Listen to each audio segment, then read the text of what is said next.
శివరాత్రి రోజున ఏం చేయాలి.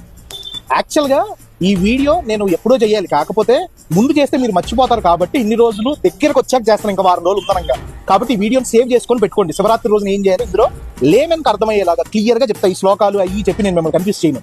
15వ తారీఖున ఉదయం లేచి ఏది సూర్యుడు ఉదయించే ముందు లేగు. నువ్వు రోజు చేసుకున్నట్టు అభిషేకం చేసుకునేసరికి నీకు సూర్యుడు ఉదయించేస్తాడు. అప్పటి నుంచి నీకు నీ ఉపవాస టైం కౌంట్. ఇప్పుడు చాలా మంది ఏం చేస్తారంటే ఉపవాసం అంటే పొద్దున్న నుంచి చేసి నైట్ 12ంటికి కుంభకర్ణుడు వేసినట్టు వేసేస్తారు. అలా కాదు.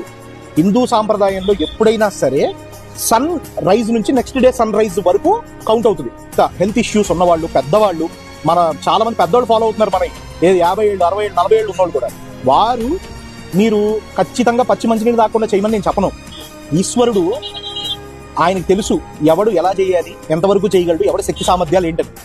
మీకు ఉండలేకపోతే కనుక పళ్ళు, పాలు, ఉల్లి, వెల్లుల్లి, మసాలాలు, నాన్ వెజ్ లేనిది ఏ ఫుడ్ అయినా లిమిటెడ్ గా తీసుకోవచ్చు. అలా ఆ రోజంతా శివుడి గురించి ఆలోచిస్తూ, శివుడి మాటలు వింటూ, ఆయన ప్రవచనాలు లేకపోతే ఏదో వింటూ కాలం గడుపు. ఈవినింగ్ అయిపోద్ది, ప్రదోష కాలం వస్తుంది. ప్రదోష కాలం అభిషేకం చాలా పవర్ఫుల్. ఆ రోజు ప్రదోష కాలం అంటే చూడండి, ఎగ్జాక్ట్ టైం అలా చెప్పలేము.